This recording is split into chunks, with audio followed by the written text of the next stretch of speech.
two sides to bigotry, and there are not two sides to hatred. And if you choose to march with a flag that symbolizes the slaughter of millions of people, there are not two sides to that. The only way to beat the loud and angry voices of hate is to meet them with louder and more reasonable voices.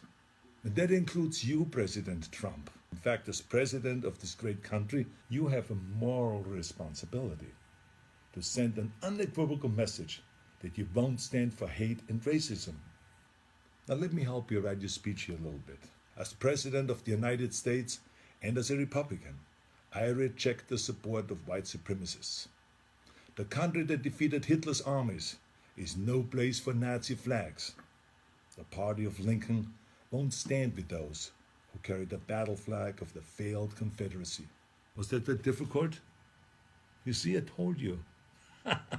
I have a message to the neo-Nazis and to the white nationalists and to the neo-Confederates. Let me be just as blunt as possible. You heroes are losers. You're supporting a lost cause. And believe me, I know the original Nazis. I was born in Austria in 1947, shortly after the Second World War. And growing up, I was surrounded by broken men who came home from the war filled with shrapnels and guilt, men who were misled into a losing ideology. And I can tell you that these ghosts that you idolize spent the rest of their lives living in shame. And right now, they're resting in hell. I know that you weren't born with these hateful views. No one is. But the truth is, it's never too late to make the choices, to learn and to evolve, and to understand that all human beings have equal value. If you say, Arnold, hey, I was just at the march, don't call me a Nazi, I have nothing to do with Nazis at all. Let me help you. Don't hang around people who carry Nazi flags, give Nazi salutes, or shout Nazi slogans. Go home. Or better yet, tell them that they're wrong to celebrate an ideology that murdered millions of people. And then go home. You're so lucky to live in a country that gives you every right to say horrible things. But think about how you could actually use that power for something good.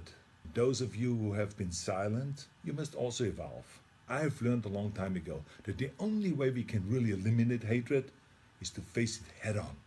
It is not always comfortable, of course, but stereotypes about racism, religion, gender, anything else, they're like cancer. If you had a tumor, you wouldn't quietly hope that it slowly disappears. You would zap the shit out of it with all the chemotherapy and cut it out and try every experimental treatment until it was gone. But this is no different. I mean, this is a difficult time for our country, of course.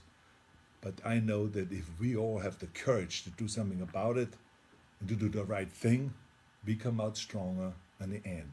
I've already donated some money to the Simon Wiesenthal Center, named after a great Nazi hunter, who I was lucky to call a friend. And I hope that you will join me by supporting your favorite anti-hate organization. Let's all commit right now to leaving the terrible ghosts of the past in the trash heap of history. That's where they belong. Now share this video if you think that hatred has no place in America. Let's terminate hate.